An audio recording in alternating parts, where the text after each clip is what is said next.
ఓం గం గణపతియే నమో నమః. ఓం సరస్వతీదేవియే నమో నమః. ఓం గురుభ్యో నమః. మిత్రులారా, మొన్నటి వీడియోలో శ్రీరామాయణంలో ఫస్ట్ పార్ట్ నలుగురు యువరాజుల జననం కొంతవరకు చెప్పి ఉన్నాను. ఇప్పుడు మిగతాది మొదలు పెడుతున్నాను, శ్రద్ధగా వినండి. మహారాణులు ఆనందంతో నిండిపోయారు. వారు తల్లి కాబోతున్నారు అని. కొద్ది నెలల తర్వాత అయోధ్య అంతా పూలతో, సంగీతంతో, ఆనందంతో నిండిపోయింది. చైత్రమాసంలోని శుభదినాన ముగ్గురు రాణులు సంతానాన్ని ప్రసవించారు. కౌసల్యకు పుట్టినవాడు రాముడు, శాంతి ప్రసాదించేవాడు. కైకేయికి పుట్టినవాడు భరతుడు, రక్షణకర్త.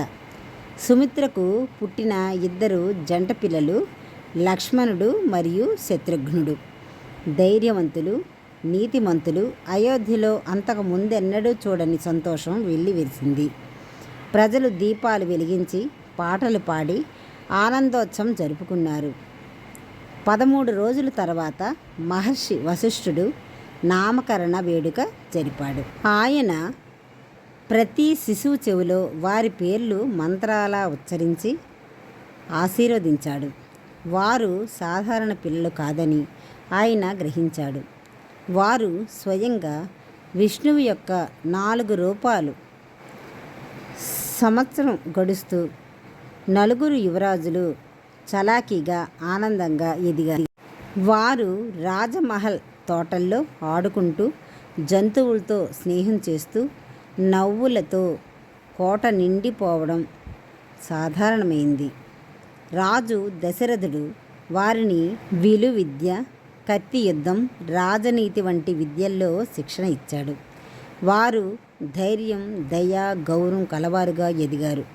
దశరథ మహారాజు గుండె గర్వంతో నిండిపోయింది. ఒకప్పుడు సంతానం కోసం బాధపడిన రాజు ఇప్పుడు 4 వెలుగుల మెరుస్తున్న యువరాజులను పొందాడు. రాముడు, భరతుడు, లక్ష్మణుడు, శత్రుఘ్నుడు, అయోధ్య యొక్క 4 మహారాజులు. మిత్రులారా, రామాయణంలో ఫస్ట్ పార్టు పూర్తయింది. ఇప్పుడు సెకండ్ పార్టు మొదలు పెడుతున్నాను. తాటక వధ ఇప్పుడు చెప్పుతున్నాను, శ్రద్ధగా వినండి. అయోధ్య యొక్క 4 మహారాజులు రాముడు, భరతుడు, లక్ష్మణుడు, శత్రుఘ్నుడు సుందరమైన యువకులుగా ఎదిగినప్పుడు రాజు దశరథుడు వారికి విద్యాభ్యాసం ప్రారంభించే సమయం వచ్చిందని భావించాడు. అందుకే వారిని తన గురువు మహర్షి వశిష్ఠుని ఆశ్రమానికి పంపించాడు.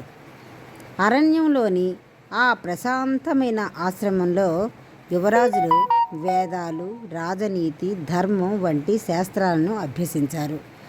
న్యాయబద్ధమైన పాలకులుగా ఉండటానికి కావలసిన ప్రతి గుణాన్ని వారు నేర్చుకున్నారు. ధ్యానం చేయడం వలన వారి మనస్సు పదునుగా, ప్రశాంతంగా మారింది. త్వరలోనే వారు గురువు చెప్పిన అన్ని విషయాలలో నైపుణ్యం సాధించారు. మహర్షి వశిష్ఠుడు వారిని ఆశీర్వదిస్తూ, మీరు ఒకరోజు జ్ఞానవంతులైన రాజులుగా మీ వంశానికి కీర్తి తెస్తారు అని చెప్పారు అని అన్నారు. వారు విద్యాభ్యాసం పూర్తయ్యాక రాజు దశరథుడు తన మంత్రి సుమంత్రుడి ద్వారా అందమైన వస్త్రాలు పంపించి వారిని తిరిగి రాజభవనానికి ఆహ్వానించాడు. యువరాజులు ఆ వస్త్రాన్ని ధరించి గురుకులాన్ని నమస్కరించి మనసులో గురువుకు కృతజ్ఞతతో బయలుదేరారు. బంగారు రథం వారిని వేగంగా అయోధ్యకు తీసుకువెళ్ళింది. నగర ద్వారాలు పూలతో, జెండాలతో, దీపాలతో అలంకరించబడ్డాయి. ప్రజలు వీధుల మీద నిలబడి పాటలు పాడుతూ, నృత్యాలు చేస్తూ యువరాజులకు స్వాగతించారు. తల్లులు ఆనందంతో కన్నీళ్లు పెట్టుకున్నారు. రాజు దశరథుడు తన కుమారులను చూచి గర్వంతో మురిసిపోయాడు. కొద్ది కాలంలోనే రాముడు యువరాజుగా నియమించబడ్డాడు. తన తండ్రి రాజ్యపాలన నేర్చుకునే ప్రక్రియలో తమ్ముళ్లను నడిపించాడు. రాజు తరచుగా రాముడిని చూసి ఇతనే ఒకరోజు ఆదర్శరాజు అవుతాడు అని గర్వపడ్డాడు. ఒకరోజు మహర్షి విశ్వామిత్రుడు రాజభవనానికి వచ్చాడు. రాజు దశరథుడు సింహాసనం నుండి లేచి ఋషిని గౌరవంగా ఆహ్వానించాడు. విశ్వామిత్రుడు అన్నాడు, మహారాజా, నేను యజ్ఞం చేస్తున్నాను, కానీ మారీచుడు మరియు సుబాహు అనే ఇద్దరు రాక్షసులు రక్తం ఎముకలు విరిగి యజ్ఞాన్ని చెడగొడుతున్నారు. దయచేసి మీ పెద్ద కుమారుడు రాముణ్ణి పంపండి. వారిని జయించి యజ్ఞం రక్షించడానికి. రాజు దశరథుడు ఆందోళన చెందాడు. నా చిన్న కుమారుణ్ణి ఇంత ప్రమాదంలోకి ఎలా పంపగలను అని ఆలోచించాడు. అప్పుడు మహర్షి వశిష్ఠుడు జోక్యం చేసుకొని, విశ్వామిత్రుడు మహా తేజస్వి, ఆయన కాపాడుతారు, రాముడు వెళ్ళాలి లక్ష్మణుడితో కలిసి అని సూచించాడు. రాజు సన్యాసుల మాట నమ్మి అంగీకరించాడు. రాముడు లక్ష్మణుడు తన ధనుస్సు బాణాలు తీసుకొని మహర్షి విశ్వామిత్రునితో బయలుదేరాడు. వారు గంగానదిని దాటి దండకారణ్యానికి చేరుకున్నారు. ఒకప్పుడు ప్రశాంతంగా ఉన్న ఆ అరణ్యం రాక్షసుల కారణంగా భయంకరంగా మారింది. అక్కడ చీకటి గెజ్జనలు భయం నిండిపోయాయి. మహర్షి హెచ్చరించాడు, ఈ అరణ్యాన్ని తాటక అనే రాక్షసి పాలిస్తోంది. ఆమెకు 1000 ఏనుగుల బలం ఉంది. ఆమె మనుషులను జంతువులను తింటుంది. ఆమె కారణంగా ఈ అరణ్యం పాడైపోయింది. ఆ రాక్షసిని సంహరించాలి. అప్పుడు మాత్రమే శాంతి వస్తుంది. రాముడు నిశ్శబ్దంగా విన్నాడు. తన మహాధనుస్సును చాపాడు. ధమ్ అని ప్రతిధ్వని అరణ్యమంతా మార్మోగింది.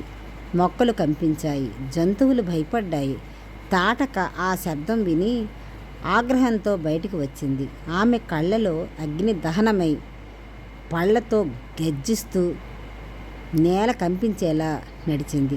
రాముడు లక్ష్మణుడు ఋషిని చూసి వారిని తినేయాలని ఊళ్ళూరింది. కానీ రాముడు లక్ష్మణుడు తన బాణాలను సిద్ధం చేసుకున్నారు. తాటక భయంకర గర్జనతో దాడి చేసింది. వారు బాణం మీద బాణం వదిలారు. ఆ శబ్దం ఆకాశాన్నే కదిలించింది. తాటక పెద్ద రాళ్ళు చెట్లు విసిరినా రాముడు లక్ష్మణుడు ధైర్యంగా ఎదుర్కొన్నారు. చివరగా రాముడు ఒక దివ్య బాణం ఎక్కించి జాగ్రత్తగా లక్ష్యాన్ని పట్టి వదిలాడు. ఆ బాణం తాటక గుండెను చీల్చింది. ఒక ఘోర గర్జనతో తాటక నేలపై పడింది. భూమి కంపించింది. ఆ సమయాన ఆకాశం నుండి దేవతలు కేరింతలు వినిపించాయి. జయరామ అనే స్వరాలు మార్మోగాయి. మహర్షి విశ్వామిత్రుడు ఆనందంతో రాముడిని లక్ష్మణుడిని ఆలింగనం చేసుకున్నాడు. తాటక వధతో అరణ్యం మారిపోయింది. చెట్లు పచ్చగా మారాయి. నదులు మళ్ళీ ప్రవహించాయి. పక్షులు పాడాయి. జంతువులు తిరిగి వచ్చాయి. ఋషులు యజ్ఞాలు ప్రశాంతంగా నిర్వహించగలిగారు. అలా రాముడు లక్ష్మణుడు మహర్షి విశ్వామిత్రుని మార్గదర్శకత్వంలో భయంకరమైన రాక్షసి తాటకను సంహరించి దండకారణ్యానికి తిరిగి శాంతి సౌభాగ్యం తెచ్చారు. మిత్రులారా, శ్రీరామాయణంలో 2వ పార్టు తాటకి వధ పూర్తయింది. అందరూ శ్రద్ధగా విన్నారు కదా. అందరినీ ఆ శ్రీరామచంద్రుడు అనుగ్రహించాలని ప్రార్థిస్తున్నాను. జై శ్రీరామ్. నెక్స్ట్ వీడియోలో మళ్ళీ కలుద్దాం. ఈ వీడియో కనుక నచ్చినట్టయితే లైక్ చేయండి, షేర్ చేయండి. కొత్త వాళ్ళు మా ఛానల్ చూస్తున్నట్టు సబ్స్క్రైబ్ చేసుకోండి. ఇటువంటి భక్తి వీడియోలను షేర్ చేయండి, లైక్స్ కొట్టండి. మీ స్నేహితులకు, మీ బంధువులకు స్టేటస్లంట, ఫేస్బుక్లంట కూడా షేర్ చేయండి. మిత్రులారా, మీరు కూడా 10 మందికి రామాయణం చెప్పిన పుణ్యం దక్కుతుంది. ఆ శ్రీరామచంద్ర అనుగ్రహం పరిపూర్ణంగా లభిస్తుంది. లోక సమస్త సుఖినో భవంతు. ఓం శాంతి, ఓం శాంతి. జై శ్రీరామ్.